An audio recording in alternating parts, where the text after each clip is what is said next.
How's it going, guys? It's your boy, Big Blue Drew 97 here to talk to you about this chapter of My Hero Academia, manga chapter 265, titled Heroes. Oh, actually, no, it's Villains and Heroes. It's weird that villains come first in, titles. Normally, the most important part comes first, but with this chapter and the fact that it's the invasion of the villains and what happens at the end of this chapter, it makes sense why the villains will come first. But with all of that out of the way, let's get right into the chapter where we basically cut to Fat Gum and Sun Eater basically telling Tokiyami, he's like, hey, you, come over here. And Tokiyami comes up immediately, and then he's basically starts telling Tokiyami, he's like, yeah, we need your help. So yeah, there are 5 entrances to this mansion.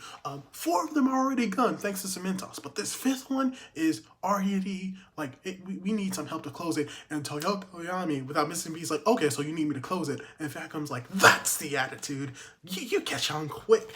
And so as they're charging to this final entrance for Tokiyami to block it, we just have some just normal grunts that are there to block the way, which is weird. It's basically the generic grunt looks like, we're not gonna let you pass, and Sun Eater's not having it. And we get to see a new super move from Sun Eater, where it's the name of it is a vast hybrid chimera centaur. And as you would expect, he becomes a centaur. Horse body, human torso. I don't know why I thought you could see under there, but horse body, human torso, hands are octopus, some kind of reason has bull horns, but he takes out the grunt instantly. And then we get a little bit of information that Sun Eater is going to be the sidekick for Fat Gum. That is very not surprising at all. It's very telegraphed within the story, but it's just great to get that confirmation that next year when he graduates, he's going to be a sidekick for Fat Gum. So hopefully Fat Gum doesn't die, and it makes sense that there'll be a sidekick because you have a dude whose power is based off having a lot of fat, and another dude who has just eating food. So they're the foodiest food team ever. But with that out of the way, defeating all those grunts, Tokiyami also reveals a new move, and his move is Ragnarok. Just anything with dealing with Ragnarok just makes it so much cooler. But with his specific move, he basically it's Dark Shadow just rampage, sends Dark Shadow out.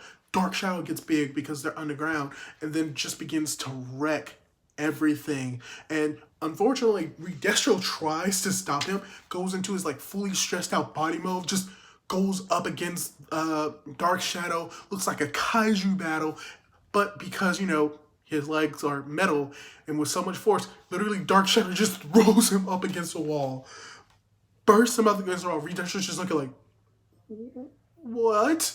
As basically the entrance and the exit collapses, and Dark Shadow comes up and is like, yeah, there's a monster down there. And Tokiyami is like, oh yeah, and yeah, he almost survived that attack. He's like, no, there's another guy that didn't flinch. So Tokiyami knows about Gigantomachia, but don't worry, Fat Gum just basically assures him oh no, it's fine, he's not gonna move unless someone tells him to from a specific person, so it's fine. And it's so funny that he's talking to Tokiyami after he destroys the engines, and they start having this conversation. Tokiyami just cuddles into Fat Gum's stomach. It just basically becomes a taxi service to him, and it's so adorable.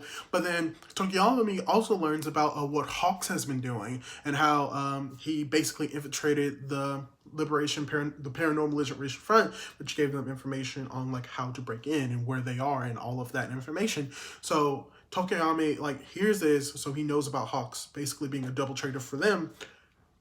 The League of Villains Liberation Front being a double agent for them. But, oh gosh, that's going to be confusing. But basically we get a little bit of flashback to basically what Hawks was telling Tokiyami, and basically how he's growing as a hero and wants to see him improve and all that.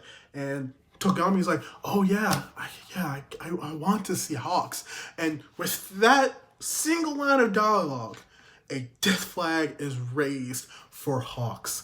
Hawks may not make it out of this alive. Maybe beforehand, but once Tokiyami says, I want to see him, he's probably going to die. But even with that, we speaking of Hawks, speak of the devil, we cut back to Hawks and Twice's battle, where literally in an instant, Hawks just rips through all of Twice's sad man parade instantly and starts like berating. It's like, oh yes. Yeah, I think your quirk is like very interesting. Like you can create like multiples of themselves, and like even your doubles can make multiples, but those doubles are weak and like just turn into liquid instantly, while the other ones seem more durable. And while like Hawks is telling this, Twice is like, he's fast, as he basically took out like probably hundreds of them in literally seconds. And during this time, Hawks basically starts talking to Twice about how he basically doesn't show like weakness when it comes to sentiment, where he basically is like, I don't feel sorry for what I'm about to do, so I have no attachments to it because I'm a hero and you're a villain. So I tried and you didn't go with it, so I'm gonna have to take you down. And he also pulls out a recorder such as device when he talks about that, and when he says that, yeah, you're a good person, he records that. And like I think it's probably explained a little bit later on in this chapter, but it's still a little weird that he takes it out. But he basically starts doing this, and during this time, like Twice. Dabi comes in later in this chapter, but basically Twice is just so mad that he begins to make clones again, and this time he clones like pretty much the original League of Villains, where you got Shigaraki, you got Toga, you got Dabi. See, Dabi's there. And then you have Spinner, you have Compress, and he even clones himself. So, like, it's like everyone's there. And literally, Hawks takes him out instantly yet again. Like, his feathers move so fast that he just rips through these shadows. And then after that, we actually get a little bit connection to, like, the 8 precepts art, where Hawks talks about, like, why they have, like, to take down the heroes fast, and like not heroes, take down the villains quickly, and like the worst type of villain. And it's if we remember with Fat Gum, which a connection to Fat Gum in the chapter, so it's very relevant. Fat Gum talks about how villains will try to hurt the civilians, will try to run away, or would try to kill you as a hero, when he's talking to Red Riot Kirishima, and that the only way to defeat a villain as a hero is to basically break their will to fight. And that's like the only way that heroes can allegedly win against villains as heroes. But Hawks basically talks about like, yeah, that's basically how it's supposed to go. But the worst type of villain for a hero is a villain that doesn't give up. And that's basically what Twice is. So at this time, he basically just threatens that, yeah, if you're not going to give up, then I just gotta kill you, Twice. And he's like, and it brings up like, I don't feel any sentimental for you, so like I'm gonna have to kill you. And basically he's like, no, you're not gonna do that, you can't do that. And he tries to make another clone, and without hesitation, Hawk comes in, slashes him on the chest, and puts him down as he has the feather pointing at his face. And it's just so like, shows how great and like how powerful Hawks is, just that he's able to literally put down Twice in an instant. And as soon as he does this, Twice just starts like reminiscing, because it's almost like he's seeing like the last moments of his life, recollecting his life, but specifically about, you call yourself heroes, you're not heroes, you're never heroes, none of you are heroes. What? And he's like, heroes wouldn't do something like this to that extent. And he also starts thinking about Toga, and how like Toga has been so kind to him and so caring and so wonderful to him, like how she basically gave him the handkerchief to cover up his face, like how wonderful Toga is. And then he starts like, tells Hawks, he's like, you know, this is like the second time that I've put everyone in danger. Toga's not going to be kind to me after this. And then as soon as he says that, he's like, yeah, all I want to do is make them happy. He wants to make the League happy, as he makes another clone, as Hawks takes his feather, and he's like, I'm going to convey the message to you. Stabs into the clone, doesn't stab Twice, but he's like planning on it. But all of a sudden, Dabi, out of nowhere, throws his blue flames at Hawks. Apparently, Hawks does dodge it, but Dabi is just being a total prick the entire time. The last panel, last few page of this chapter is Dabi being a dick and saying, "Don't worry, Twice, I heard your message." And then as he like does that, steps on Hawks' head, like not crushing it, but like has his foot on his head, and it's just like, yeah, you said that you wouldn't be sentimental about it. Yeah, you got sentimental, didn't you? And just instantly uses his quirk, apparently like from his foot. From what that last panel shows, he does it on his foot, and Hawks' head is near his foot, so he probably set Hawks' body on fire. Like I said, death flag. Big death flag.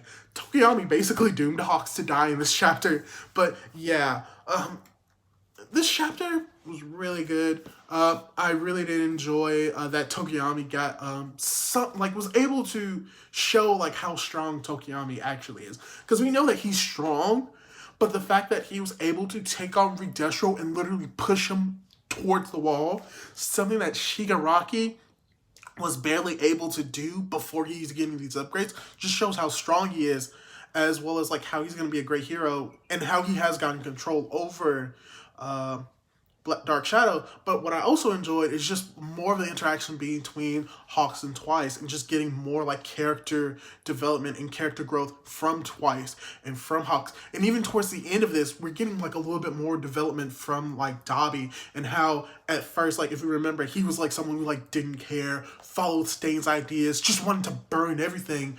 But the fact that he talks about how he got Twice's message and just mocks Hawks for like basically like what he did, it does show that Dabi does care about the Liberation Paranormal, or specifically like those who are part of League of Villains. It does show that he cares, which is something that isn't like fully portrayed a whole lot, but it does show that all of the villains view all of the other villains as friends, as family, as comrades, in the same vein as with the heroes view their friends and comrades in respect to other heroes. So when I was making reference to villains and heroes, at this moment, there's an obvious line. Villains try to kill, destroy, want the world to be to their image, while heroes still want the status quo. But when it comes to them as people, there really is no different. The villains want to protect their friends and make their dreams become reality. Heroes want to make their friends' dreams reality, as well as protecting them. The goals of both of them are pretty much the same. They're just going at it at different ways. And that's probably what I enjoy most about this chapter. Just examining that dichotomy, and how even though the villains are portrayed as doing something evil, they're doing it for a similar cause as the heroes. So, and that's just something that we've seen a lot in My Hero, and it's just very pertinent in this chapter. So, overall, really did enjoy this chapter.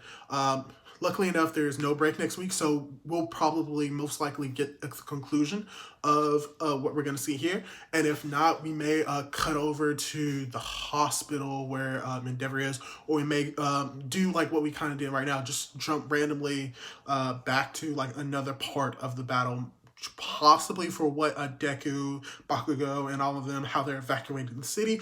Or we may come back to like where Kirishima is. There's a lot of different avenues that they can go down for like what's going to go on next chapter. But what they have to do, and what they have done the past few chapters, is address what's going to happen between Hawks, Dabi, and Twice. Like, most likely that is going to come to a conclusion next chapter, or they're going to have to address it. But hopefully you like this video. Like, comment, subscribe, so that I can continue doing this, because I really do enjoy it. And I'll catch you in my next video.